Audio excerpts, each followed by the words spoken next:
কেউ যেন অনুগ্রহ করে মানে মাপ চাই প্রথমে যে কেউ যেন উত্তেজিত না হন। আর যদি উপদেষ্টা মহোদয় উত্তেজিত থাকে কোনো কারণে রাগারাগি করে, তাহলে আমরা উনি যত মানে উত্তেজিত হবেন আমরা তত কুল থাকবো। আমাদের কারো কিন্তু উত্তেজিত হওয়ার কোনো সুযোগ নেই, উত্তেজনা দেখানোরও কোনো প্রয়োজন নেই। আমাদের দাবি দাওয়াগুলা আমরা ঠান্ডা মাথায় ওনারে শোনাবো। আর উত্তেজনা হইলেই পরিস্থিতিটা এমন হবে যে উনি অর্ধেক কথা শুনেই আমাদের শৃঙ্খলা নাই, আমাদের মানে সমস্যা নিজেদের মধ্যে এইসব শুনে শুনে মন খারাপ হতে পারে। সেই পরিস্থিতি যেন সৃষ্টি না হয়। আচ্ছা, উনি মনে হয় আসতেছেন, সবাই ধৈর্য ধরে অপেক্ষা করবেন।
আমাদের মাঝে উপস্থিত হয়েছেন গণপ্রজাতন্ত্রী বাংলাদেশ সরকারের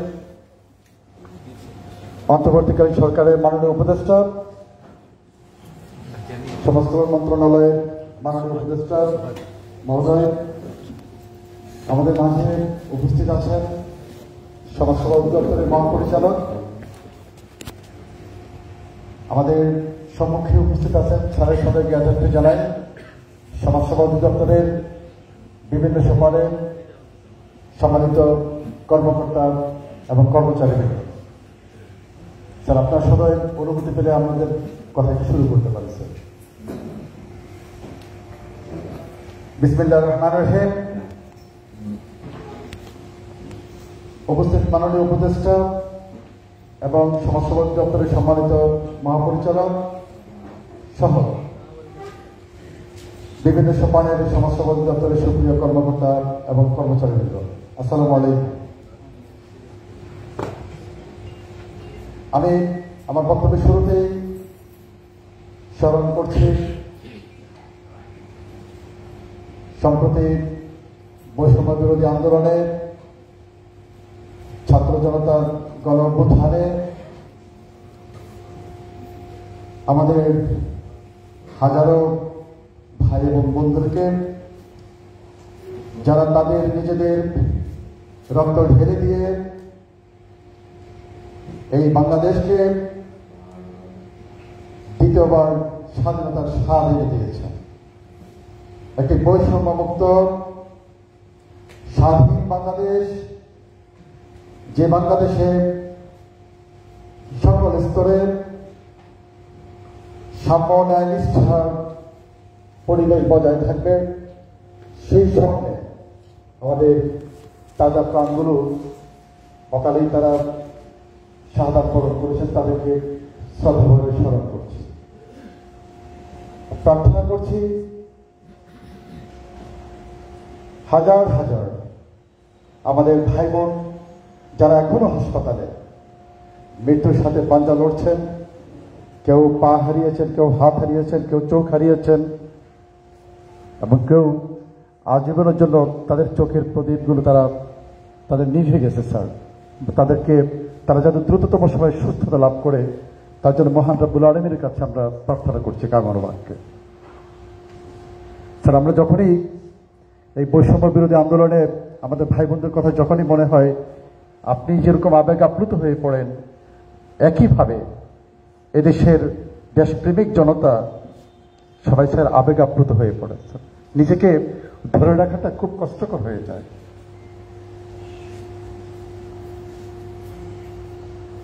স্যার, গত 18 আগস্ট 2024 তারিখে আমরা মন্ত্রণালয়ে গিয়ে আপনার সাথে দেখা করার সুযোগ হয় এবং এই সমাজসেবা অধিদপ্তরে যে বৈষম্য বিরাজমান রয়েছে সেই বৈষম্যের কিঞ্চিত চিত্র আপনার কাছে তুলে ধরেছিলাম এবং বৈষম্য নিরোধকল্পে কি কি ব্যবস্থাগুলো গ্রহণ করা যায় আমরা সেগুলো তুলে ধরেছিলাম।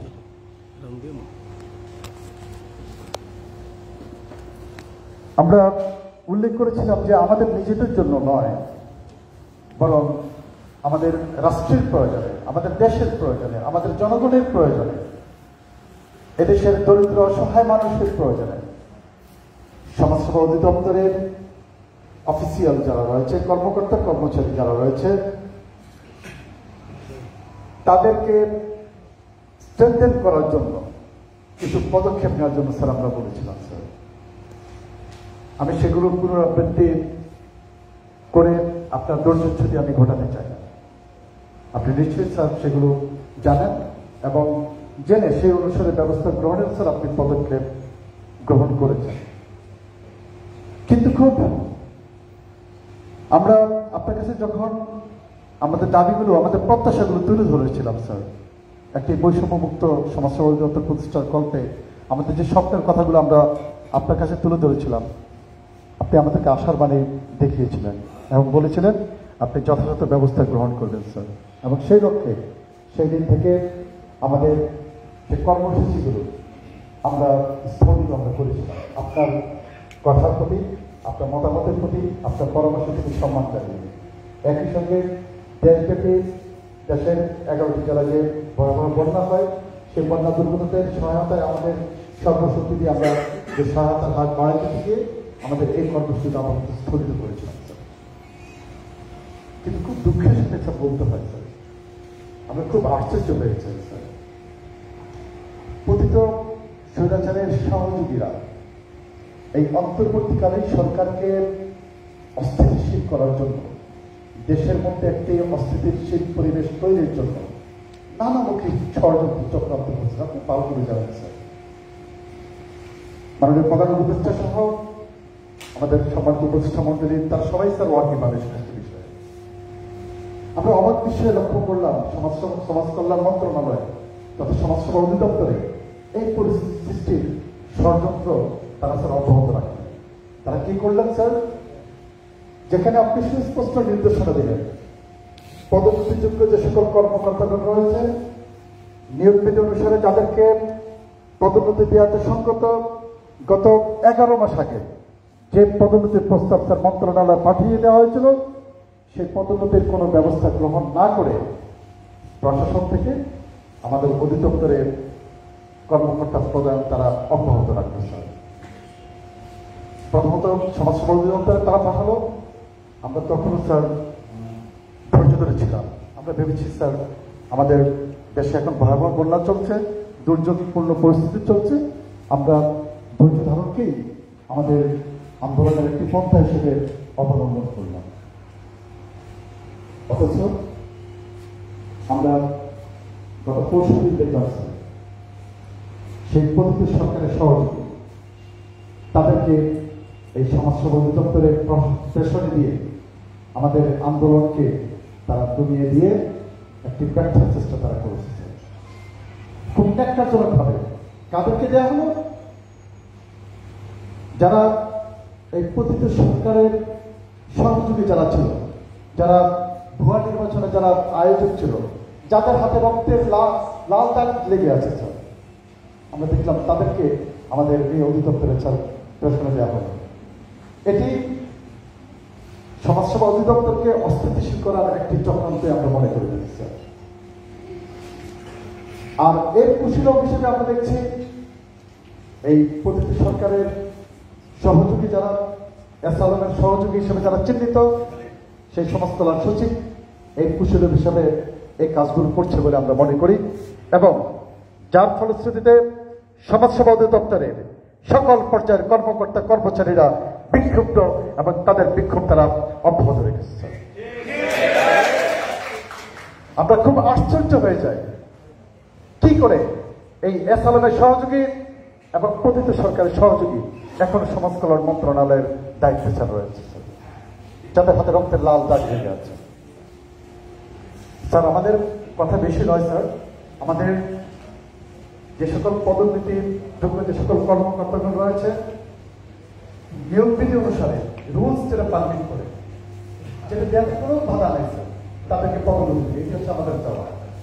অথচ কি কোনো সমাজ কল্যাণ মন্ত্রণালয় থেকে জনপ্রশাসন মন্ত্রণালয়ে মতামত চেয়ে করা হলো, যার কোনো ভিত্তি নেই, কোনো সুযোগ নেই স্যার। আপনার কাছে স্যার এখানে কোর্ডিনেটর নিয়মবিধি দিয়েছে, আপনি সপ্তাহে যদি আপনি দেখতে পাবেন স্যার, স্পষ্টভাবে বলা আছে স্যার, পদোন্নতিযোগ্য কর্মকর্তা থাকলে তাদেরকে পদোন্নতি দেওয়ার সুযোগ রয়েছে। যেখানে সরকারের আইন রয়েছে, বিধিবিধান রয়েছে, তাহলে কেন এই অহেতুক সময় কাটানোর জন্য, একটি অস্থিতিশীল পরিস্থিতি তৈরির জন্য জনপ্রশাসন মন্ত্রণালয় এই ধরনের একটি বিতর্কিত চিঠি পাঠানো? স্যার, আপনার স্যার আমি মনে করেছিলাম সেই 18 আগস্টে আপনারা এখানে দেখেন স্যার, সর্বনিম্ন 18 বছর থেকে শুরু করে 2006 সালে যারা নিয়োগ প্রাপ্ত হয়েছে, এখানে অনেক কর্মকর্তা রয়েছে যারা যে পদে নিয়োগ পেয়েছে সেই একই পদে এখন পর্যন্ত অবস্থান করছে। ন্যূনতম পদোন্নতি কিংবা তাদের যে বেতন সেগুলো কোনো পরিবর্তন হয়। এটি একটি চরম বৈষম্যমূলক একটি পরিস্থিতি। নিয়োগ বিধি অনুসারে তাদেরকে পদোন্নতিতে কোনো বাধা নেই স্যার। আমরা লক্ষ্য করে থাকি স্যার, আপনি জানেন প্রশাসনের অতিরিক্ত সচিব, যুগ্ম সচিব এবং উপসচিব পদে যে পরিমাণ পদ রয়েছে তার কয়েক গুণ বেশি স্যার পদোন্নতি দিয়ে রেখেছে। তাহলে কেন সমস্যা সম্ভব নয়? কি বাধা রয়েছে? একটি হলো প্রশাসন যন্ত্র চায় না এই দেশ বৈষম্য মুক্ত হোক,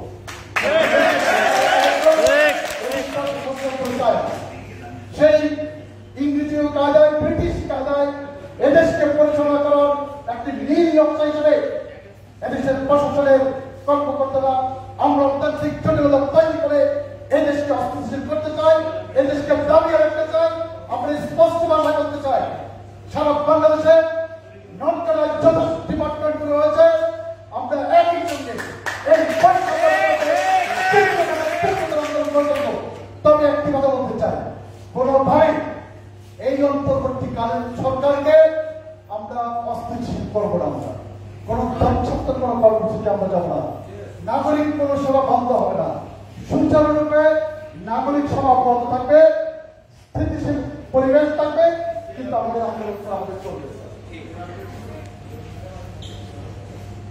স্যার, আমি খুব বিনয়ের সাথে বলি স্যার, আপনি মানুষের জন্য কাজ করেন স্যার, বৈষম্যের বিরুদ্ধে স্যার আপনি কাজ করেন স্যার, সাধারণ গণমানুষের জন্য আপনি কাজ করেন স্যার, এবং আপনাকে আপাত অবস্থা দেখতে বোঝা যায় আপনি বৈষম্য বিরোধী একজন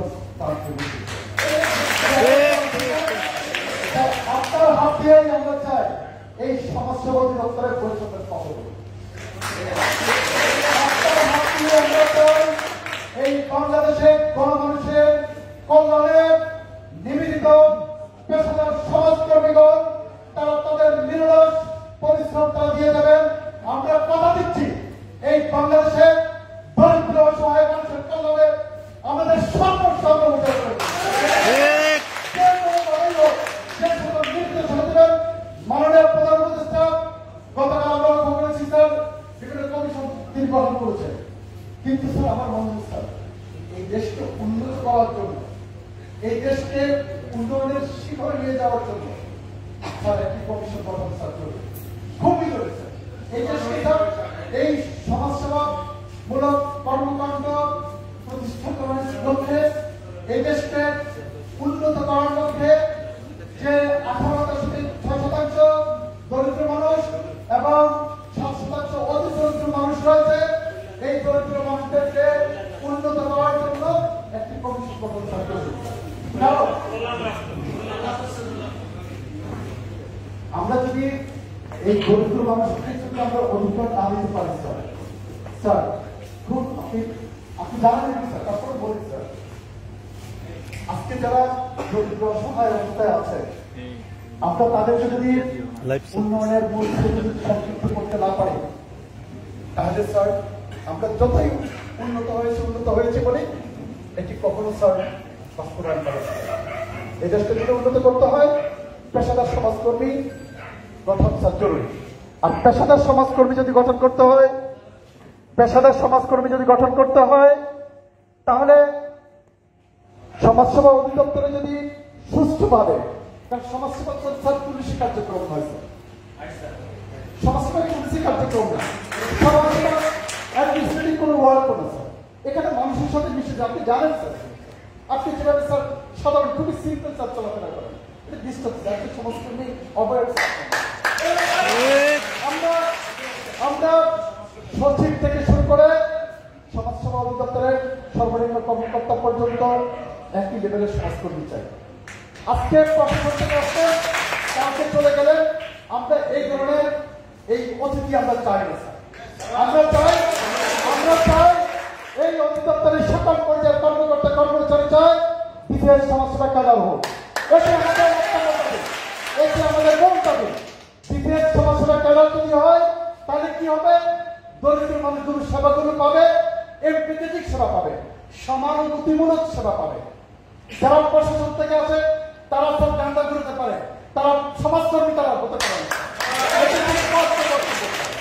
আমি বিনয়ের সাথে বলবো, আমি স্যার আপনি জানেন স্যার, আপনি দেখেন স্যার, মৎস্য ক্যাডার রয়েছে, এই ক্যাডার রয়েছে, সেই ক্যাডার রয়েছে, কোন ক্যাডার রয়েছে, অথচ এই দেশকে উন্নত করার জন্য কোনো ক্যাডার নেই, মানুষের জন্য কোনো ক্যাডার নেই।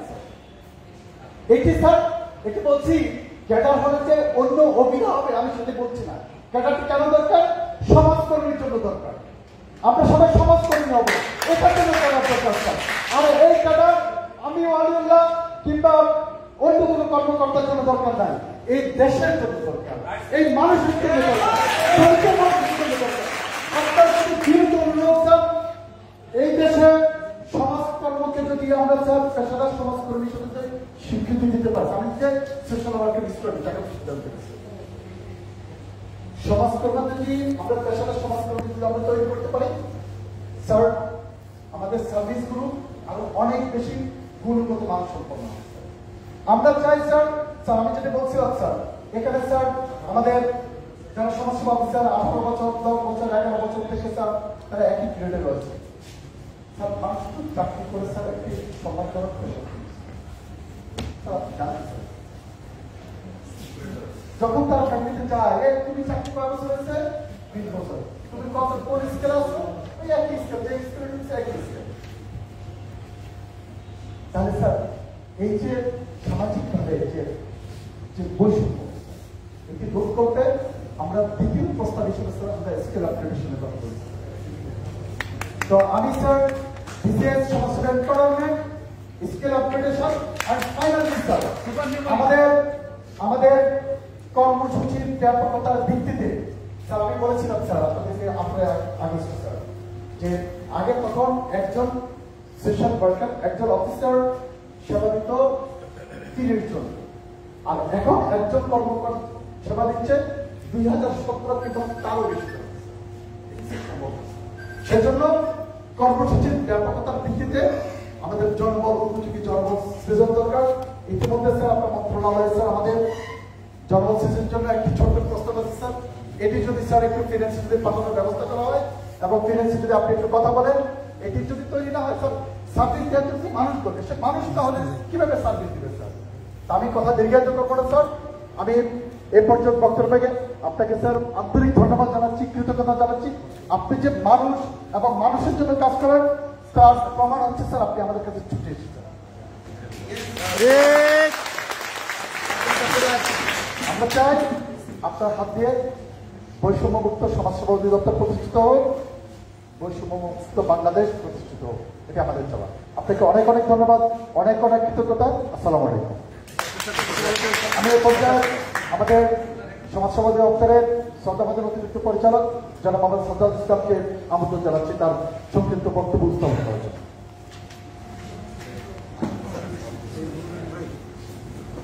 ধন্যবাদ স্যার। মাননীয় উপদেষ্টা মহোদয়কে প্রথমে স্বাগত জানাচ্ছি সমাজসেবা অধিদপ্তরে। স্যার এর মধ্যে দেখেছেন স্যার ওয়ালিউল্লাহ বলেছে আমরা আগের যে 5টা দাবি দিয়েছিলাম ওটার সাথে গতকাল স্যার 4টা দাবি নিয়ে আমরা কথা বলেছি। স্যার প্রথমে এখানে আমাদের সচিব স্যারের ব্যাপারে একটা আবেদন করেছি আমরা, সেটা কেন আমরা সচিব স্যারের উপরে একটা প্রশ্ন আসতে পারি। এটা স্যার প্রথম দিন আপনি 9 আগস্ট তারিখে সমাজসেবা অধিদপ্তরে আসবেন, 5 আগস্টের পরে থেকে 6 আগস্টের যে মানে অফিস খুললো পরের দিন, তখন কিন্তু স্যার এই অধিদপ্তরে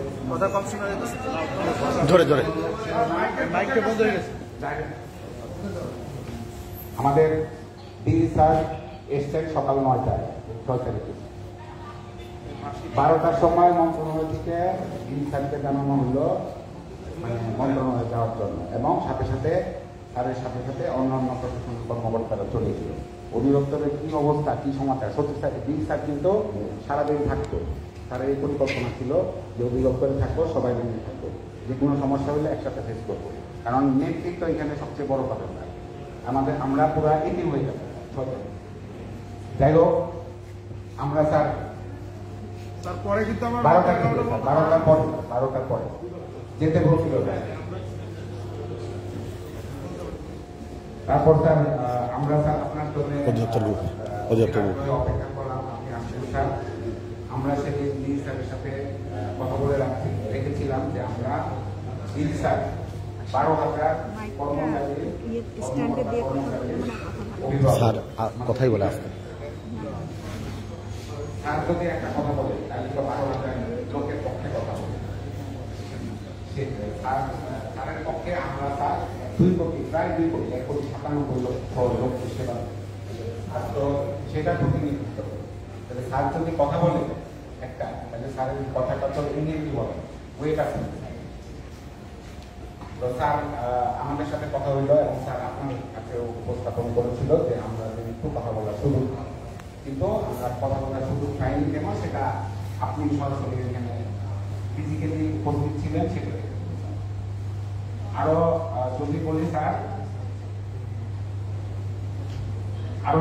স্যার 5 তারিখ যেদিন স্যার বিপ্লব সংগঠিত হল, আমাদের সকলের মানে কি বলবো স্বাধীনতা যুদ্ধের মতো ঘটনা ঘটল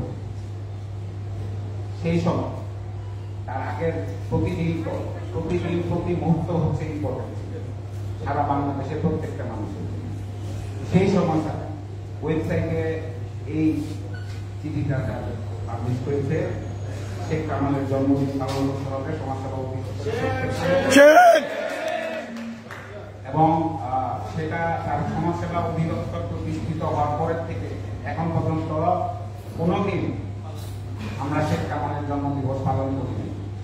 কেউ বলতে পারবে না আমাদের কোনো নির্দেশনা আসছে মন্ত্রণালয় থেকে, এবং এই যে নির্দেশনাগুলো আসছে প্রত্যেকটা প্রতিষ্ঠানে, প্রত্যেকটা বেসরকারি এতিমখানা, এটা এখনো ওয়েবসাইটে আছে,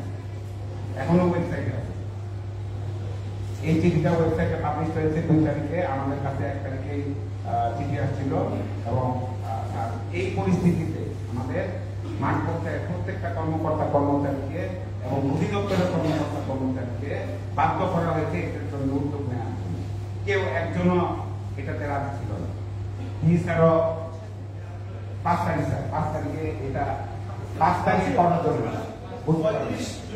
এবং এটা এবং এটার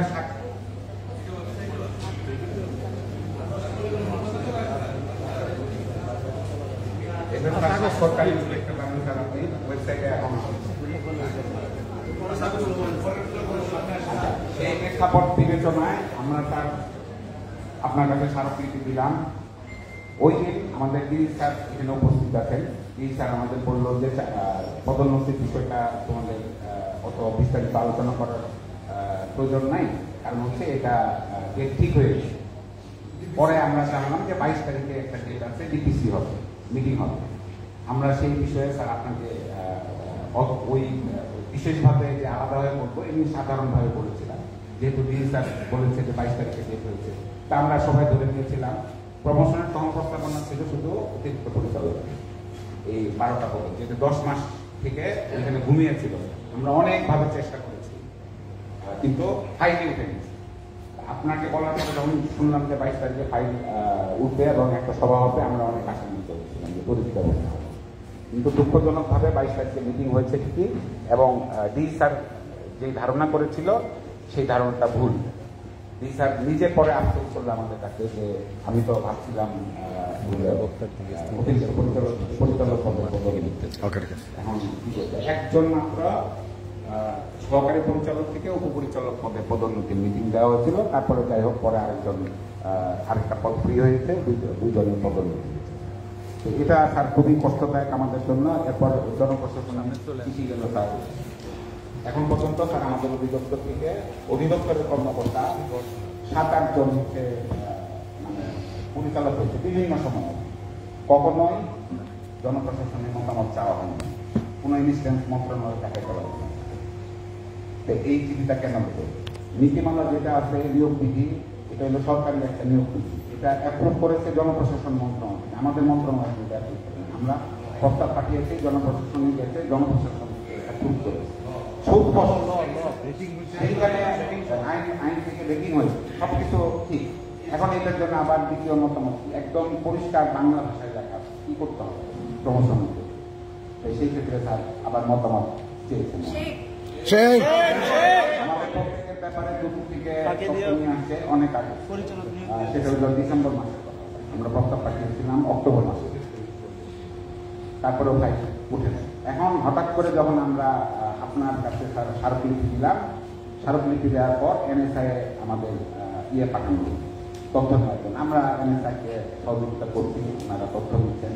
আমাদের যেদিন থেকে আমরা চাকরিতে যোগদান করেছি তার আগে আমি কোথায় ছিলাম, মানে জন্মের পর থেকে সমস্ত ইতিহাস ওনারা নিচ্ছেন। এটা আমাদের কোনো আপত্তি নেই, নিতে পারে সরকার। কিন্তু এই চিঠিটা ইতিপূর্বে কখনো দেওয়া হয়নি। সমাজসেবা অধিদপ্তরের পরিচালক থেকে অতিরিক্ত পরিচালক থেকে পরিচালক যারা হয়েছেন তাদের কারোর ব্যাপারে কখনো কোনো ধরনের এরকম চিঠি যায় নাই, এইবারই প্রথম ইতিহাসের প্রথম।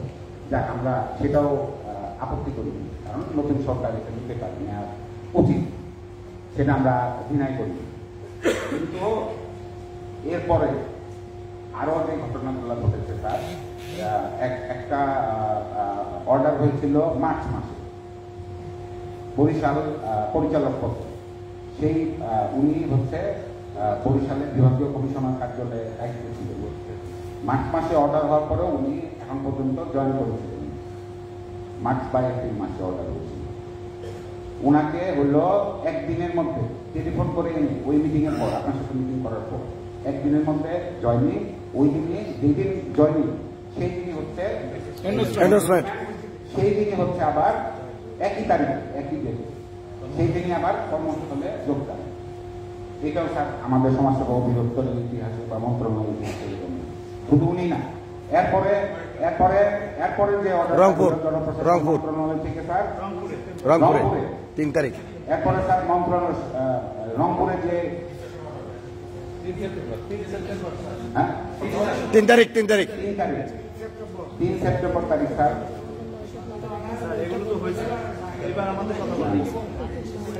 বলুক সময় আছে, বলবেন তো মোবাইলের চার্জ আছে সারা 3 সেপ্টেম্বর তারিখে স্যার আরেকটা সেটা অর্ডার। অ্যাকচুয়ালি আমরা তো জানি প্রথম কি ঘটতেছে, কারণ আমাদেরও তো পরিচিত লোকজন আছে জনপ্রশাসনে যারা সুবিধা বঞ্চিত থেকে এখন বিভিন্ন জায়গায় আপনারা স্যার ইয়ে করেছেন, বসিয়েছেন। ওনারা তো আমাদের বড় ভাই বা আমাদের ব্যাচমেট ইউনিভার্সিটিতে একসাথে পড়েছি। ওনারা আমাদের জানালো যে এটা যখন জারি হয়েছে তার আগেই জয়েন, মানে চিঠিটা জারি হয়েছে বিকেলবেলা, কিন্তু পরে দেখা গেল যে উনি যোগদান সকালবেলা। প্র্যাকটিক্যালি হয়েছে হচ্ছে বিকেলবেলা, ওনার জয়েনিং হলো কুরবানি, তারপরে ওই দিনই আবার এন্ডোর্সমেন্ট, ওই দিনই আবার যোগদান রংপুর। এটাও তো সমাজসেবা অধিদপ্তর সমাজ কল্যাণ মন্ত্রণালয়ের ইতিহাসে কখনো হয়নি। তো এই জিনিসগুলো স্যার আমাদের কিন্তু আমরা তো দেখি স্যার।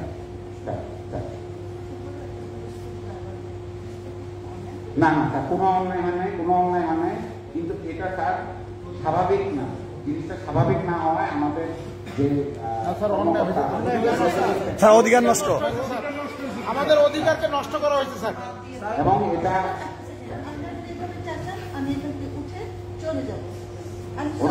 অনুগ্রহ করে কথা বলবেন না, স্যারের অবশ্যই জানতে চাওয়া হবে। আপনারা অনুগ্রহ করে কোনো কিছু প্রতি বলার থাকলে হাত তুলবেন, মাননীয় উপদেষ্টা মন্ত্রী। আচ্ছা ঠিক আছে, তাহলে স্যার এই বিষয়টাই স্যার এবং লাস্ট যে ডিসিদের দুজন ডিসির যে ডিসি মহোদয়ের যে এখানে অর্ডার হলো, এটাতে স্যার সবাই খুব সংক্ষিপ্ত হয়েছে এবং এটা বিস্তারিত আমি বলছি না, এটা ডিসি স্যার নিশ্চয় আপনাকে বলেছে। আর আমরা যেই স্মারকলিপিটা কালকে দিয়েছি স্যার, ওটা স্যার বলতে পারবে, ওটা আসলে সিচুয়েশনটাই স্যার মানে ভয়ঙ্কর সিচুয়েশন ছিল, স্যার উপস্থিত ছিলেন এবং স্যার টেলিফোনে সচিব স্যারকে ফোন করেছিলেন যে স্যার এরকম একটা সিচুয়েশন হয়েছে। স্যারকে আমরা স্যার বলেছেও যে স্যার এরকম একটা সিচুয়েশনে করেছি, লাউড স্পিকারে বলছেন, এটাও সচিব স্যারকে বলেছেন যে স্যার আমি লাউড স্পিকারে আছি, আপনি যদি বলেন স্যার ভিডিও অন করবো, এটা স্যার বলেছেন। এবং স্যারের তার পাশে যে আমরা বসে আছি সেটাও স্যার বলেছেন। এবং মানে সিচুয়েশনটা বলার পরে স্যার সচিব স্যার বললো যে আপনি ম্যানেজ করবেন। তো স্যার যদি ম্যানেজ করতে পারতো তাহলে তো স্যার সচিব স্যারকে বলতো। আর আমাদের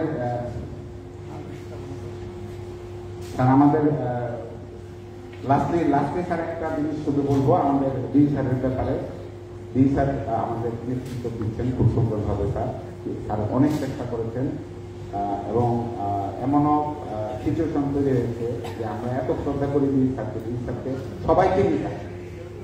হ্যাঁ, এটাই স্যার, এটাই বলতেছি স্যার, এটাই বলতেছি যে এই স্যারের সফলতা নিয়ে একটা লোক কিছু বলতে পারবে না, সমস্যা কিন্তু দুঃখজনক ভাবে একটা জিনিস নিয়ে বলেন, আমার মাইক লাগা সমস্ত সবাই উপস্থিত আছে, এটা তো লাইভ, এটা তো রুডিং ওয়ার্ক।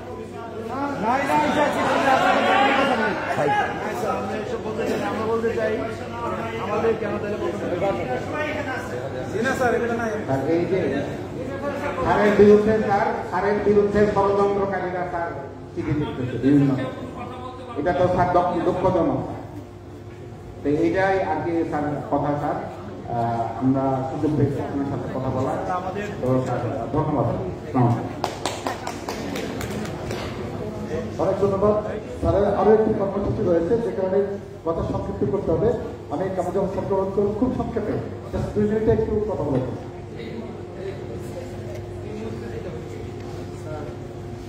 আসসালামু আলাইকুম স্যার, আমার মনে হয় স্যার আপনার সামনে প্রায় 400 কর্মচারী আমাদের দেখতে পাচ্ছেন স্যার। এই স্যার আপনার প্রতি কৃতজ্ঞতা জানাচ্ছি যে আপনি অন্তত মন্ত্রণালয় থেকে সোজা আমাদের মানে শোনার জন্য এসছেন। যাই হোক স্যার, অন্তত তথ্য পেয়ে তো আসছেন স্যার, তথ্য পেয়ে আসছেন। আমি স্যার বলেছি আমাদের যারা স্যার ওয়েবি স্যার এই সমাজ অধিদপ্তরকে যারা স্যার মানে পছন্দ করেন, আমাকে কিছুক্ষণ আগে একজন খুব গুরুত্বপূর্ণ ব্যক্তি ফোন করে জানালেন যে এখন তোমাদের সবচেয়ে একটা উত্তম একটি সময়, মাননীয় উপদেষ্টাকে দিয়ে যদি ক্যাডারটা সৃজন করে নিতে পারো, প্রধান উপদেষ্টার কাছে গেলেই আমরা স্যার ইতিমধ্যে আমি স্যার এটি দিয়ে শুরু করি স্যার যে ইতিমধ্যে স্যার প্রস্তাব পাঠিয়েছি আমরা স্যার, আপনি যদি একটু স্যার সুপারিশ করে স্যার আমি একটু যদি স্যার মানে তথ্য ক্যাডারের জন্য স্যার ইতিমধ্যে মাননীয় উপদেষ্টা আপনাদের ছাত্র উপদেষ্টা যে নারী উনি স্যার পাঠিয়েছেন, এটি যদি স্যার আপনি আমাদের সেইভাবে যদি আপনি মাননীয় প্রধান উপদেষ্টার কাছে সরাসরি পাঠান স্যার, আমরা পাঠিয়েছি প্রস্তাব, আমাদের মহাপরিচালক মহোদয় পাঠিয়েছেন, এটি যদি স্যার আপনি সুপারিশ করে পাঠিয়ে দেন, আমার মনে হয় একটি সমাজসেবা অধিদপ্তরের জন্য একটি জ্বলন্ত উদাহরণ সৃষ্টি হবে স্যার। এটি সমাজসেবার একটি ব্যাপক একটি পদক্ষেপ হবে স্যার। আগামী দিনে আমাদের নতুন প্রজন্ম এবং এই কল্যাণমূলক রাষ্ট্র বিনির্মাণে একটি সহায়ক শক্তি হিসাবে ভূমিকা রাখবে স্যার। আমি স্যার আপনাকে সাথে একটু আপনাকে স্যার একটু স্যার আমি আলোকপাত করতে চাই। আমাদের এটা নিয়োগ বিধি নিয়ে একটু স্যার আপনাকে আমি দেখাই যে স্যার আপনার সামনে যারা এখানে অবস্থান করছে, এখানে বিভিন্ন অর্থাৎ আমাদের এন্ট্রি প্রবেশ পদ হচ্ছে স্যার সমাজসেবা অফিসার। এটি স্যার আমাদের এই মুহূর্তে স্যার পদ হচ্ছে যে প্রায় 1000। তার পরের পদটি স্যার প্রমোশন পদ হচ্ছে উপপরিচালক, প্রমোশন পদ স্যার। একটু স্যার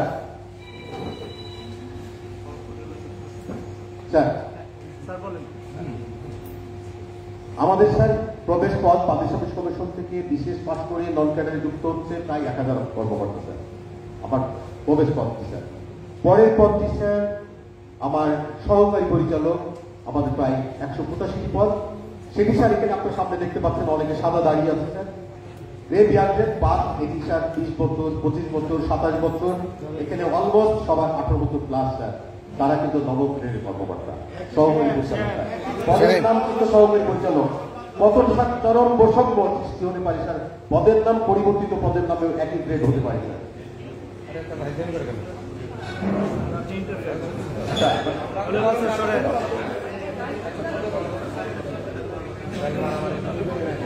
স্যার।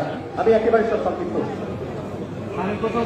আমাদের তারপরের প্রফেসর উপপরিচালক অফিসার, অর্থাৎ আমরা যদি হিসাব করি স্যার 106টি মাত্র পদোন্নতি পদ, ষষ্ঠ গ্রেডের পদ, যেটি স্যার আমার প্রজাতন্ত্রে যদি আমি প্রথম শ্রেণী পদে প্রবেশ করি 5 বছর পরে এটি স্যার প্রমোশন হওয়ার কথা। আমার যে পে স্কেলে আমার পরিষ্কার লেখাতে 5 বছর পরে ষষ্ঠ গ্রেড পাবে স্যার। এটি আবার ষষ্ঠ গ্রেডের পদ হবে। 106টি এখানে বিরাজ করছে। এটি সুষম একটি ডিপার্টমেন্টের জন্য আমার 500টি পদোন্নতি পদ হওয়ার কথা, যেটি হবে ষষ্ঠ গ্রেড, যেটি আমার সহকারী পরিচালকরা হওয়ার কথা স্যার। এখানে প্রমোশন পাচ্ছে না। আবার এখানে উপপরিচালক, এখানে উপপরিচালক স্যার শত শত উপপরিচালক বসে আছে, তারা সারা জীবনেও স্যার এখানে শত উপপরিচালক বসে আছে, শত। এখানে তারা সারা জীবনেও কিন্তু প্রমোশন করেছে স্যার। স্যার আপনাকে আমি অনুগ্রহ করে বলবো স্যার, তারা ষষ্ঠ গ্রেড থেকে বিদায় নেবে এবং সে পিআরএল যাবে, আর কখনোই তার পদোন্নতি হবে না। এটি চাকরির জন্য কাঙ্ক্ষিত না। অতিরিক্ত পরিচালক আমার 3 বছর হলে পারে আমাকে পরিচালক পদে পদোন্নতি হওয়ার কথা। আমাকে পরিচালক পদে পদোন্নতিতে স্যার আপনাকে বলি, এটি হচ্ছে যে 4র্থ গ্রেড, এটি হচ্ছে যে প্রফেসর স্কেল, এটি 3rd গ্রেড হওয়ার কথা, কিন্তু তারপরেও এটি দেওয়ার জন্য এই যে দীর্ঘদিনে যে তার মানে 11 বছর আমার মনে হয় স্যার যে আমাদের যে দাবি স্যার এখানে আপনার কাছে স্যার আমরা হস্তান্তর করবো। এখানে প্রত্যেক ক্ষেত্রে আমাদের চরম বৈষম্য, এই বৈষম্যর জন্য স্যার আপনি একটি অগ্রণী ভূমিকা পালন করতে পারেন। আপনি স্যার আমাদের যদি স্যার এই কাজটি করে দেন, আমরা চিরকৃতজ্ঞ থাকবো স্যার। আমার মনে হয় ইন্টারিম সরকারকে আপনি স্যার যে দায়িত্ব পালন করছেন, আমি স্যার আপনার বক্তব্য সেই পূর্বে থেকে স্যার নির্বাচনের দায়িত্ব পালন করেন স্যার আপনি, আমরা স্যার সব জানি স্যার। আপনি এই কাজটি স্যার আমাদের করে দিবেন, আমাদের ইন্টারনেট সৃষ্টি করে দিবেন স্যার। আমাদের পদোন্নতি আজকে স্যার গঠন হয়েছে, এটি স্যার 48 ঘন্টার মধ্যে পদোন্নতি দেওয়া সম্ভব, 48 ঘন্টার মধ্যে পদোন্নতি দেওয়া সম্ভব। আমাদের 20 যারা 18 বছর, 20 বছর, 25 বছর স্যার চাকরি করছে, আপনি স্যার ইচ্ছা করলে আপনি স্যার সুপার নিউমনি পদ 24 ঘন্টার পদ ক্রিয়েট করে স্যার তাদের 48 ঘন্টার মধ্যে পদোন্নতি আমাকে প্রত্যেক ক্ষেত্রে স্যার আপনি স্যার একটি কাঙ্ক্ষিত জায়গায় নিয়ে যেতে পারেন। আমার এই যে মানে আমি যদি মৃত্যুবরণ না করি, অর্থাৎ চাকরি থেকে মৃত্যুবরণ না করি, তাহলে সামনে আছে কারোর না পদোন্নতি হবে। আমি স্যার আপনার প্রতি কৃতজ্ঞতা জানাচ্ছি স্যার, ধন্যবাদ জানাচ্ছি, এবং আপনি স্যার ঘোষণা দেবেন স্যার, আমাদের পাশে দাঁড়াবেন স্যার। আমরা যে কোনো দায়িত্ব দেবেন স্যার, সারা দেশ ব্যাপী 3 কোটি লোকের পাশে আমরা থাকছি স্যার। ধন্যবাদ স্যার। বক্তব্য করছি স্যার, আপনি জানেন স্যার আসিফ খালেদ সাইফুল্লাহ, যিনি জুলাই গণঅভ্যুত্থান ফাউন্ডেশন যে তৈরির সাথে সম্পৃক্ত ছিল, জুলাই শহীদ স্মৃতি ফাউন্ডেশন, এটার সাথে আপনার সাথে কাজ করেছি স্যার। আসিফ খালেদ সাইফুল্লাহ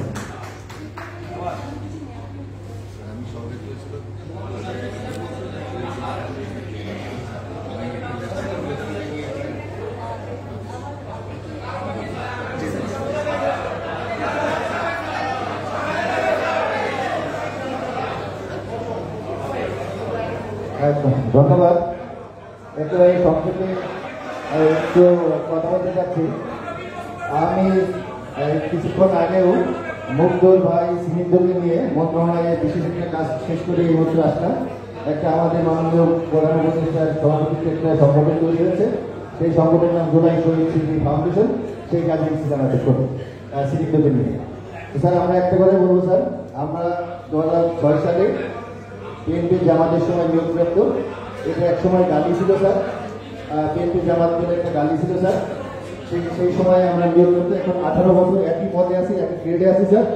উপকারী পদ হিসেবে আমাদের 155 জন স্যার পদোন্নতি পাইনি। 155 জনকে স্যার আমরা পদোন্নতি চাই স্যার। আর 155 জনকে অবশ্যই স্যার আমরা পদোন্নতি দেবেন এই বিষয়ে স্যার। আর স্যার আপনার সার্বিক সহযোগিতায় আমরা সবসময় ঐক্যবদ্ধ আছি স্যার। আমরা এই সরকারের সাথে আছি স্যার। ধন্যবাদ স্যার। বক্তব্য করছি জনগণের সাথে করেছে। সম্মানিত উপদেষ্টা মহোদয়, সমাজ কল্যাণ মন্ত্রণালয়ের দায়িত্ব নিয়োজিত মাননীয় উপদেষ্টা মহোদয়, আমি আপনার দৃষ্টি আকর্ষণ করছি। মাননীয় উপদেষ্টা মহোদয়ের দৃষ্টি আকর্ষণ করে শুধু আমি একটি কথা বলবো সংক্ষেপে। সেটি হলো যে আমাদের এই অধিদপ্তরে 1200 কর্মকর্তা থাকে, আমার কর্মচারীর সংখ্যা 12,000। নানাবিধ সমস্যা রয়েছে। আমি অনলাইন করতে বলি না, নিয়োগ বিধি মোতাবেক আমার যেন নিয়মিত সকল কর্মচারীর পদোন্নতি হয়। আমাদের একটি পদোন্নতি সেল ছিল, সেই সেলটা পুনরায় আপনি চালু করে দিবেন। কর্মচারীদের 4র্থ শ্রেণী থেকে 3য় শ্রেণীর সর্বশেষ গ্রেড পর্যন্ত কর্মচারীদের যত গ্রেডেশন তৈরি হবে, নিয়মিত মিটিং হবে, নিয়মিত পদোন্নতি হবে, স্থায়ীকরণ হবে। এটা আপনার কাছে আমার বিনীত অনুরোধ। এইটুকু বলে আমার শেষ করছি। আমার নিয়োগ বিধি মোতাবেক, আমি অন্যায়ভাবে আমার কর্মচারীর পক্ষে আপনার কাছে যাচ্ছি না। নিয়োগ বিধি মোতাবেক আমার সকল কর্মচারী নিয়মিত পদোন্নতি হবে। এটা এই বলে আমি আমার সংক্ষিপ্ত বক্তব্য শেষ করছি। বর্তমান করছি যারা বদল করে বলি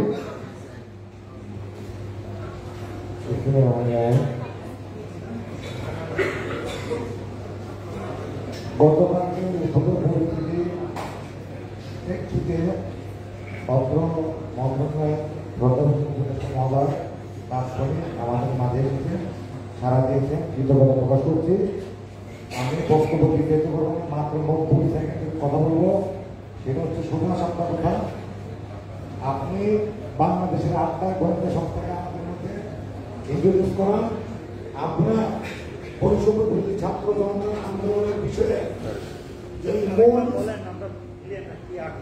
আমি উপদেষ্টা মহোদয়ের নিকট দৃষ্টি আকর্ষণ করছি।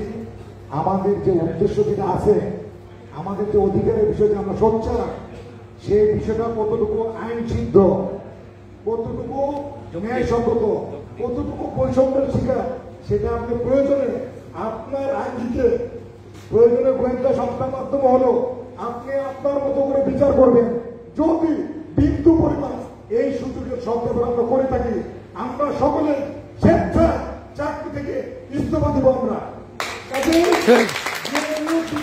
সেটা যদি আইনসম্মত হয়, জনপ্রশাসন পাবলিক সার্ভিস কমিশন আইন মন্ত্রণালয়ের মাধ্যমে হয়ে থাকে, আমরা যদি অন্যায় ভাবে কোন দাবি করি, তাহলে আপনি পানিশমেন্ট নিতে দেবেন। বিনীত অনুরোধ, বৈষম্য বিরোধী ছাত্র জনতার যে আন্দোলনের যে ফসল, সেই ফসলটাকে যদি আক্ষরিক লক্ষ্যে স্বাধীনতা অর্জনের যে স্বাধীনতা রক্ষা করতে বিষয়, সেই চ্যালেঞ্জ স্যার আপনাকে নিতে হবে। আপনি সমাজকর্মী, আমলাতন্ত্রের জটিলতা ভিন্ন ধরনের। আমি শুধু এটুকু বলবো, আমলাতন্ত্রের জটিলতা ভিন্ন ধরনের। আপনাকে যাতে আস্তে দৃষ্টি না রাখতে পারে, সেদিকে আপনার পাশে রাখি। আমাদের অধিকার আছে। ধন্যবাদ। স্যার, জেন্ডার ব্যালেন্সের জন্য স্যার 1 মিনিট স্যার আপনাকে শুভেচ্ছা জানাচ্ছি। ভালো আছেন স্যার? স্যার, কোনো কথা নেই, দাবি নেই, কিছু নেই স্যার। আমার পদটা আপগ্রেডেশন চাই স্যার আপনার হাত থেকে। আমার সমাজসেবা ক্যাডার চাই স্যার, আমার সমাজসেবা ক্যাডার চাই স্যার। আর আমাদের পরিচালক চাই স্যার। ডিজি স্যার, আপনি একটু আগে আপনার আস্থা এবং বিশ্বাসের প্রতিফলন আমাদের মধ্যে দেখতে চেয়েছেন। আমরা আপনার মুখ থেকে এখন তার প্রতিফলন শুনতে চাই। আমরা আপনাকে জিজ্ঞেস করছি আমাদের এই 3টা দাবির সাথে স্যার আপনি আমাদের সাথে আছেন কিনা, এবং আপনি আমাদের উপদেষ্টা মহোদয়কে বোঝাবেন কিনা আমাদের পক্ষ থেকে। স্যার প্লিজ এইটুকু যদি আপনি আমাদেরকে বলেন। আমরা একটু আস্থা দিয়েছি স্যার, আপনার কাছ থেকে আমরা আস্থা চাই।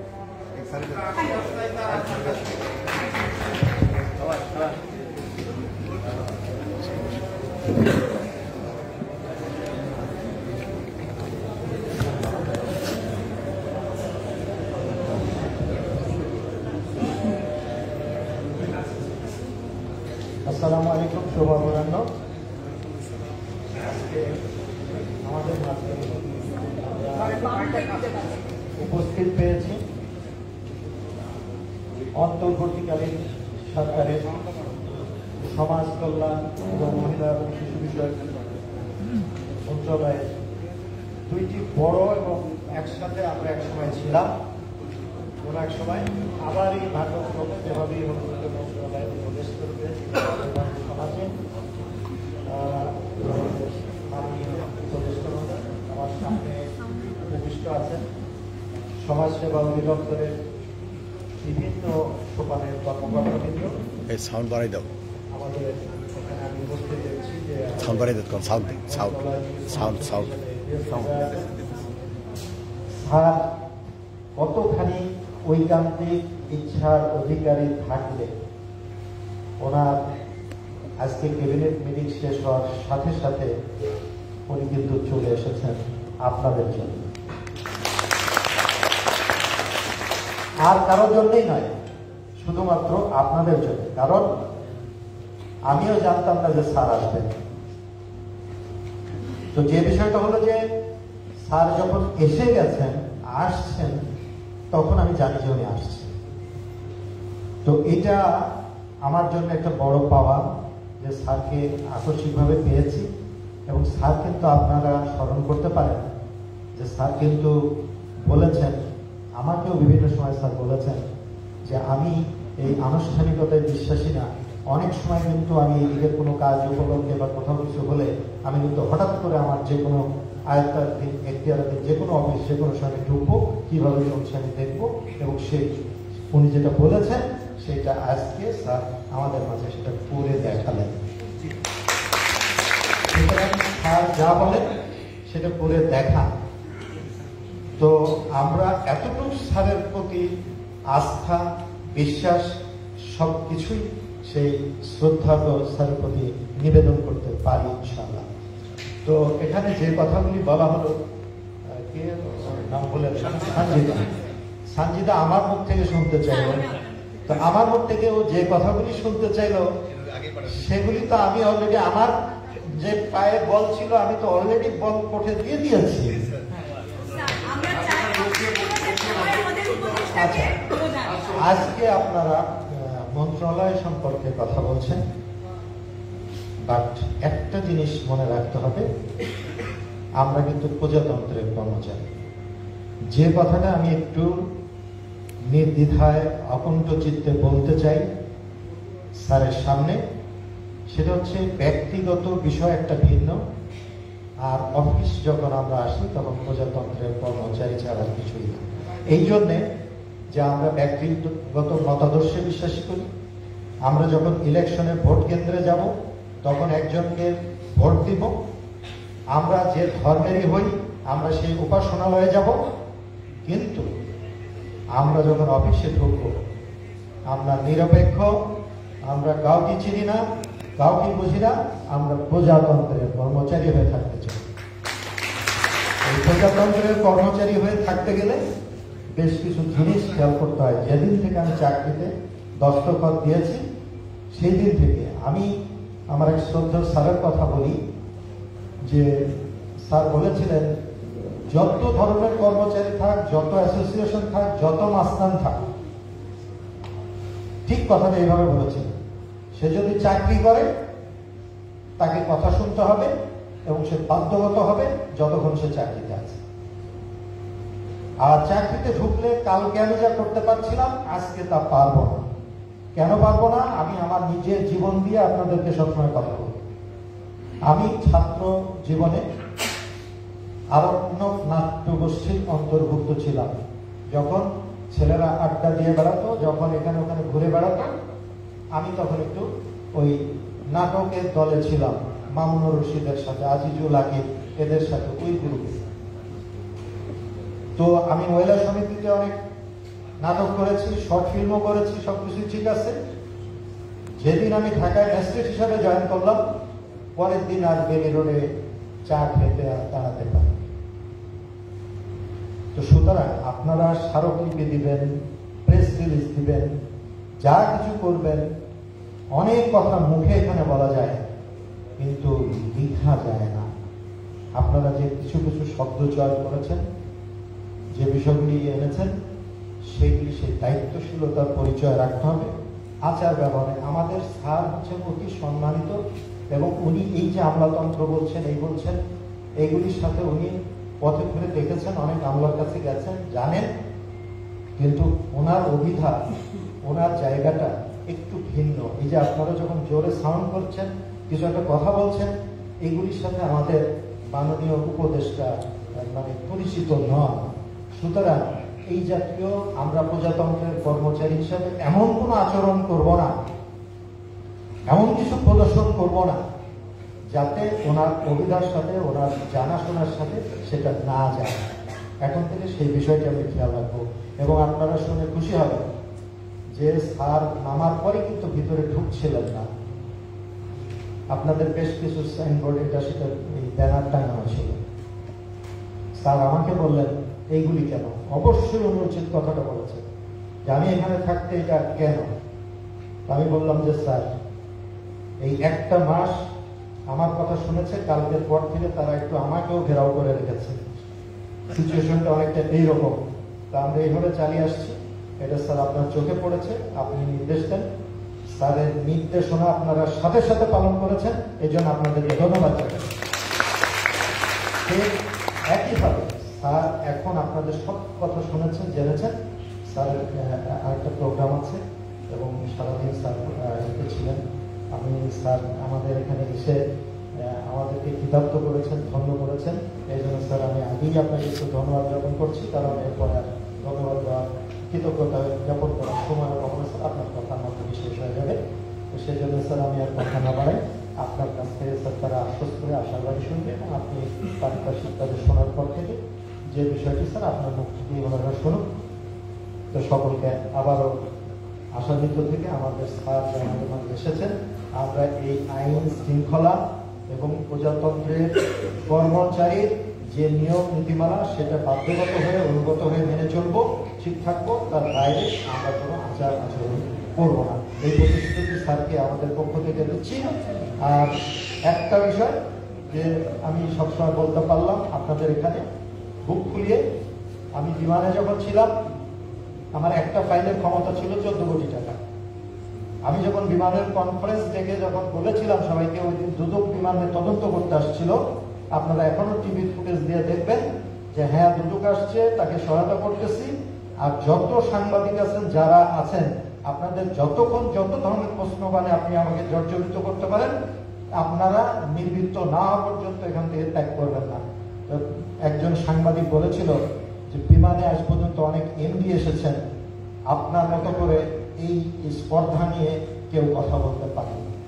একটা জায়গায় যে আমি স্পর্ধা নিয়ে কথা বলতে পারি, এটা তো আপনারা একমত? ইনশাল্লাহ, এটাই আমার কথা ছিল। আমরা একসাথে কাজ করতে চাই।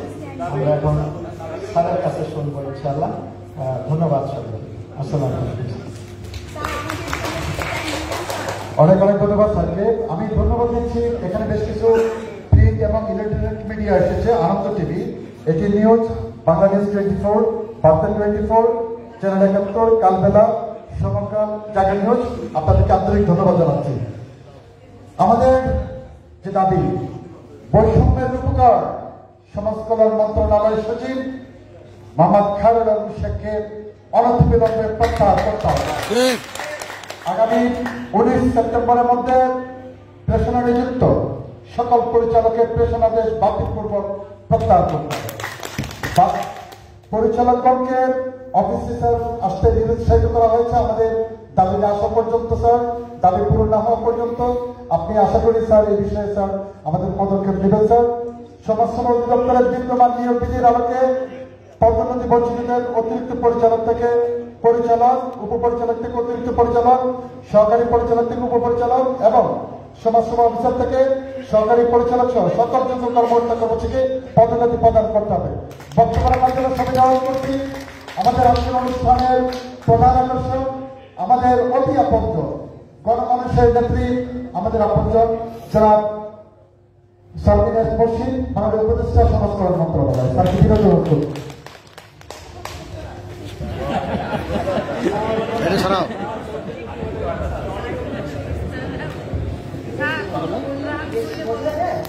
হ্যাঁ, এটা কি যুক্তি? অনেক বলবো তাহলে অনেক বুঝে যাবে। বরং যখন এত বেশি বলবেন তখন আপনাকে ভুলই বুঝবেন, ঠিক বুঝবেন না। এটা জীবন দিয়ে শেখেননি। আপনাদের সকলকে ধন্যবাদ। আমি আকস্মিকভাবে এসেছি আপনাদের এখানে। আমি জবে থেকে এখানে এসে সেদিকে আপনাদের সমস্যার কথাই শুনছি। তো হঠাৎ করে সিদ্ধান্ত নিলাম যে এখানে সরাসরি এসে বিষয়টা বলি। প্রথমে আমি একটা কথা বলতে চাই, সেটা হচ্ছে যে আপনারা হচ্ছেন সমাজ কল্যাণ মন্ত্রণালয়ের ফ্রন্ট লাইনার্স, তাই না? ফুড সোলজার্স, আমরা ইংরেজিতে বলি না, ফুড সোলজার্স। হ্যাঁ, এবং আপনারাই হচ্ছেন প্রথম সারি। বিষয়টা একটু জটিল।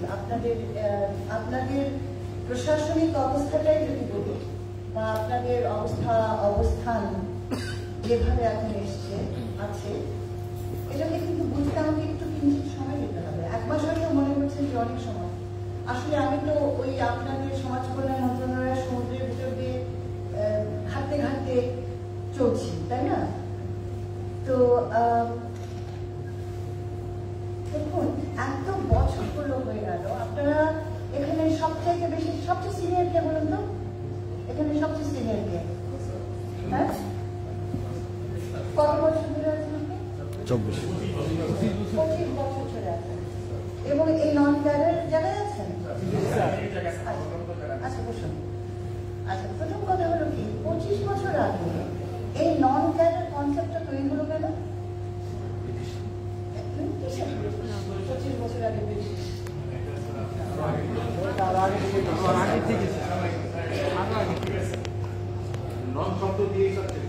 এখন কথাটা হলো কি জানেন যে এটা কিন্তু দুটো কারণে হয়, এবং আমি জানি আপনারা এটা বুঝবেন। আপনাদের দাবিকে আমি অস্বীকার করছি না, আপনাদের ক্ষোভের জায়গা আছে, কষ্টের জায়গা আছে, কিন্তু একটু যুক্তি জায়গায় আসুন। 25 বছর আগে বা তার আগেও যদি এটা হয়ে থাকে, আমরা নন ক্যাডার যে ফোর্স তৈরি করি, এটার পিছনে কিন্তু একটা অর্থনৈতিক কারণ থাকে, তাই না? সত্য কথা হচ্ছে যে আমার ক্যাডার বেসড যে প্রশাসন, সেটা কিন্তু খুব এক্সপেন্সিভ, কিন্তু আমার কাজ তো করতে হবে সারা দেশে। এবং ওই জায়গাটি থেকে যে মানদণ্ডে ক্যাডারযুক্ত কর্মচারী তৈরি হওয়ার কথা, আসলে এত কথা বলার আছে, আমি আজকে আপনাদেরকে এত কথা বলবো না, খুব সরল রাখবো জিনিসটা। কথাটা হলো যে ক্যাডার নন ক্যাডারের ভিতরে একাধিক তফাৎ বুঝে গেছে। একটা হচ্ছে যে আপনারা যেভাবে অন্তর্ভুক্ত হন, যেভাবে আপনারা রিক্রুটেড হন, সেটার ভেতরেই একটা ব্যর্থ হয়ে গেছে না? আপনি কিন্তু একরকম ভাবে ঢুকছেন, একই পরীক্ষা স্যার। এখন কোনো ব্যবধান নাই,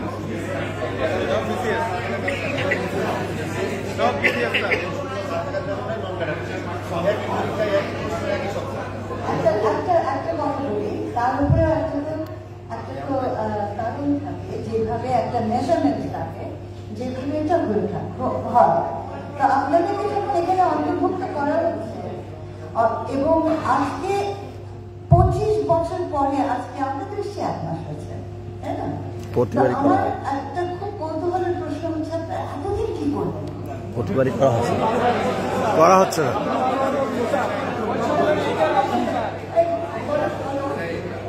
এতদিন কি করবেন? আচ্ছা শুনুন, আমি একটা কথা বলি প্লিজ। আপনারা এত বড় বড় দায়িত্ব পালন করেন, আপনারা এত উচ্ছৃঙ্খল কেন বলুন তো? হ্যাঁ, আপনারা কখনো শেখেননি যে একজন কথা বলে আরেকজনকে শুনতে হয়? আপনাদের সাথে রীতিমতো আমার যুদ্ধ করতে হয় আপনাদেরকে থামাতে। আমি যে আপনাদের কথাটা শুনতে চাই সেটাও আপনি বলবেন না যদি এত চেঁচামেচি করেন। আচ্ছা হ্যাঁ বলুন। স্যার আমরা পরীক্ষা একই দিয়ে এসেছি স্যার বিসিএস থেকে। আমাদের নিয়োগে লেখা ছিল স্যার যে ক্যাডারের পদসংখ্যা কমের কারণে আপনি যোগ্য এবং উত্তীর্ণ হওয়ার পরও আপনাকে নন ক্যাডারের সুপারিশ করা হলো। আচ্ছা স্যার আরেকটু শেষ করে নিই স্যার। তো আমাদের বৈষম্যটা হচ্ছে স্যার যে আমাদের থেকে আমরা যখন নাম্বার শিট তুলেছি স্যার পিএসসি থেকে অসংখ্য বার হয়েছে স্যার, আমি নিজে সাক্ষী, আমার 2টা আছে, আমি আপনাকে দেখাতেও পারবো স্যার, যে আমি 63% নাম্বার পেয়ে নন ক্যাডারে সুপারিশ প্রাপ্ত হয়েছি। আমার 4 জন রোলের আগে একজন আমার থেকে 63 নাম্বার কম পেয়ে বিসিএস অ্যাডমিনে সুপারিশ প্রাপ্ত হয়েছে। আরো বেশি কম নাম্বার পেয়ে স্যার কাস্টমসে সুপারিশ প্রাপ্ত হয়েছে। কারণ কি স্যার একটু বলি, কারণ তার মুক্তিযোদ্ধা কোটার সার্টিফিকেট আছে স্যার। আর এই যেটা কোশ্চেনটা বললেন স্যার 25 বছর আমরা ঘুমিয়েছিলাম কিনা স্যার, স্যার জানেন স্যার আমাদের এনক্যাডারমেন্টের, আমাদের স্কেল আপগ্রেডেশনের এবং অন্যান্য বার 21 বার শুধুমাত্র স্যার স্কেল আপগ্রেডেশনের ফাইল আমাদের মন্ত্রণালয় অধিদপ্তর থেকে দিয়েছে স্যার। আমরা কেউ বসেছিলাম না স্যার, আমরা 1000 বার চেষ্টা করেছি, প্রত্যেকটা ব্যাচ প্রত্যেকটা সিনিয়রিটি ধরে স্যার প্রত্যেকটা সময় আমরা চেষ্টা করেছি, কিন্তু আমাদেরকে মহাপরিচালক পর্যায়ে থামিয়ে দেওয়া হয়েছে, আমাদেরকে সচিব পর্যায়ে থামিয়ে দেওয়া হয়েছে, আমাদেরকে জনপ্রশাসন থামিয়ে দিয়েছে, আমাদেরকে অর্থ মন্ত্রণালয় থামিয়ে দিয়েছে। এবার বসতে হবে, এবার বসতে হবে। আমি কিন্তু বুঝেছি। আচ্ছা এটা কেন হয়েছে আপনারা সবাই জানেন। কেন হয়েছে বলুন তো? এক এক আমলে এক এক রাজনৈতিক ক্যাডারকে ঢোকানোর কারণে এখানে যে পলিটিক্সটা ঘটেছে আমাদের দেশে, আপনারা যেমন তার ভিকটিম, আমরা যারা আপনাদের বাইরে আছি আমরা কিন্তু সেই একই ভিকটিম, ইউনিভার্সিটির ছেলেমেয়েরাও কিন্তু সেই একই ভিকটিম। অর্থাৎ এটা আমাদের রাজনীতির একটা অত্যন্ত খারাপ একটা প্রভাব, যেটা আমাদের প্রশাসনের ভিতরে পড়েছে, আমাদের জীবনের ভিতরে পড়েছে। এবং সেই অপশাসন, সেই অপব্যবস্থা কারণেই কিন্তু আমাদের বাচ্চারা রাস্তায় ফেটে পড়েছিল। কারণ প্রতিটা জিনিস, আমার নিঃশ্বাসও যদি এমন হয় যে আমি নিঃশ্বাস নেব, যদি আমি এক দলের বলি আমি নিঃশ্বাস নিতে পারবো না কারণ আমি অন্য দলের, এই একটা শ্বাসরুদ্ধকর অবস্থায় যদি আমরা করি তো একদিন না একদিন এটা হবে। তো এই বিশ্লেষণটা আজকে হয়তো নয়, কিন্তু আই প্রমিস আমি আপনাদের সাথে বসে এই বিশ্লেষণগুলো করবো। কেন? কারণ আপনাদেরও যেমন ক্ষোভ আছে এবং অপূর্ণ চাহিদা আছে, তেমনি আমাদেরকেও কিন্তু একটা যুক্তির সাথে এসে উভয় পক্ষকে বসে এই সমস্যাটা সমাধান করতে হবে। দেখুন আমরা এসেছি 1 মাস হচ্ছে, আমার সীমাবদ্ধতাটা কি? আমাদেরকে ধারাভাবে কিন্তু একটা নির্দেশ দিয়ে গেছে আমাদের মাথার উপরে যারা আছেন। এই মুহূর্তে আমাদের রেভিনিউর খুব খারাপ অবস্থা। আপনারা সরকারি কর্মচারী, আপনারা জানেন। আজকে ক্যাবিনেট মিটিং এ আমি কতখানি স্পষ্টভাবে আপনাকে বলছি, আমার জ্বালানি এনার্জি কেনার জন্য আমার টাকা নেই, আমার ফার্টিলাইজার কেনার জন্য আমার টাকা নেই। আজকে উপদেষ্টা বলেছেন যে আমাকে যদি এত টাকা না দেওয়া হয় আগামী আজকেই দিতে হবে, ফাইন্যান্সকে বলেছেন, না হলে আমাদের একটা বিশাল ক্রাইসিস হয়ে যাবে আমাদের কৃষি খাতে। কারণ আমাদের পর্যাপ্ত সার নেই। তার মানে কি এই যে আমি এই কথা বলছি কি যে না ধরুন আপনারা কষ্টে বেঁধে থাকুন, আমি সে কথা বলছি না। আমি শুধু বলছি যে এই মুহূর্তের অবস্থাটা একটু অনুধাবন করেন, নাম্বার 1। নাম্বার 2 হচ্ছে যে আমরা যেহেতু এখন আমরা একটা বিভিন্ন জায়গা থেকে এসেছি, আমার কোনো রাজনৈতিক পরিচয় নেই, আমার ভাষাও ভিন্ন, কথাও ভিন্ন, আমি আসবো আপনাদের কাছে।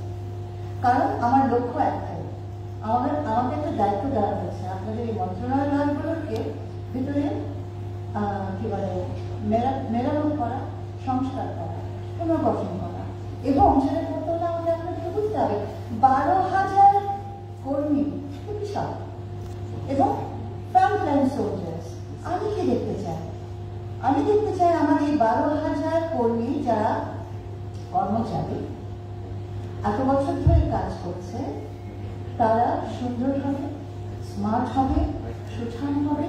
তারা যে গ্রামে কাজ করুক, যেখানে ঢুকবে, মানুষ তাদেরকে দিয়ে একটা সালাম দেবে। কেন?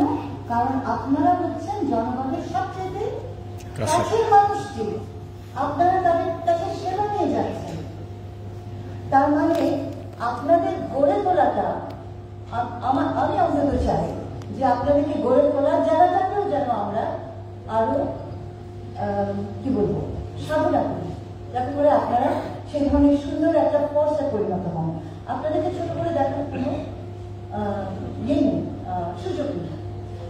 আচ্ছা, এটা হলো একটি বিষয়। দ্বিতীয় বিষয় হচ্ছে আপনাদের দাবি যেটুকু মানা সম্ভব বর্তমান সীমাবদ্ধতার ভেতরে, সেটুকু অবশ্যই আমরা দেখব।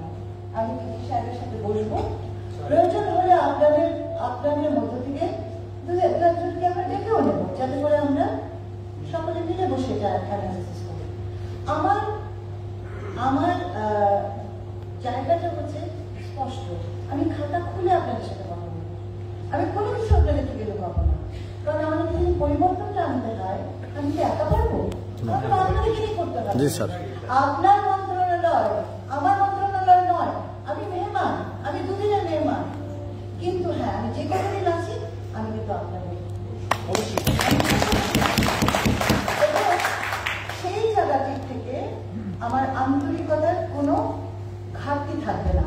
কিন্তু অযৌক্তিক জায়গায় যদি আমরা দাঁড়াই, তাহলে এগোতে পারবো না। তাহলে আপনাদেরকেও কিছু সংবরণ করতে হবে, আর আমাদেরকেও কিছু এগিয়ে আসতে হবে। হয়ে গেছে জাসমিন, আপনি খুব সুন্দর করে কথা বলেছেন, তাই আমি আপনাকে আবার জিজ্ঞেস করেছি। আচ্ছা, এখন কথাটা হলো কি যে আমরা কিভাবে এগোবো। আপাতত আমি এইটুকু বলে যাই যে আজকে যে ঘটনাটা বললো, গতকালকে যে ঘটনাটি ঘটলো, দুজন মানুষ মোকা থেকে এলো, আপনারা তাকে গ্রহণ করলেন না, আপনারা খুব ক্ষুব্ধ হলেন, রাগ হলেন, উত্তপ্ত হলেন, এমনকি আপনি কিছুটা বাড়াবাড়ি করলেন না, প্রেস বিজ্ঞপ্তি করলেন। আপনারা তো আপনাদের এই যে মানুষটা যে আপনাদেরকে এত আপনাদের পাশে থাকে, তার অবস্থাটাকে একটু ছোট করলেন না? না না, আমি শুনতে চাই না, প্লিজ, আমি বুঝে গেছি। না, কিন্তু আপনারা you are officials of the state, you cannot do this. আপনারা প্রতিবাদ করবেন, আপনাদের প্রতিবাদের ধারণটা ভিন্ন, এই ছাত্রদের মতো নয়। আপনাদের প্রতিবাদ